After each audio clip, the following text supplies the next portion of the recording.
Bugun qanaqadir yog'kiron makiyaj qilgim kelyapti, chunki ko'cha issiq, chetagi bahor. Mana bunaqa svetliroq ro'mol o'ramoqchiman.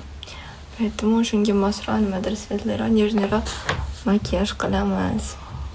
Kecha trenirovkam oyoq edi, oyoqlarim hali ham og'riyapti. Bugun belga, pressga shug'ullanamiz.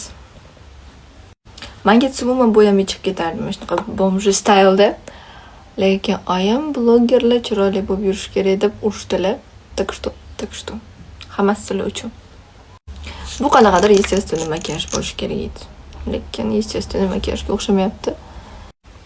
Ozgina oq qalam suramiz. Svetliroq pomada. Eshik yopgani bor edim, уже gap eshitdim qop-qora kiyim olganimga.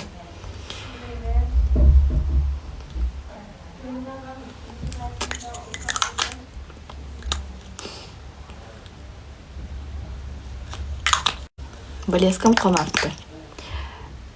Agarda yaxshi blesk bo'lsa aytinglar, yaqinda blesk olgan boraman. Ozgina highlighter'am. Tadam. Hozir endi ro'mol alishtiraylik, bo'lmasa hozir uydagilarim yeb qo'yishadi qop-qora bo'lganimga. Shaxsan menga qora ko'proq yoqadi. Как-то так. Hammaga xayrli kun tilab qolaman.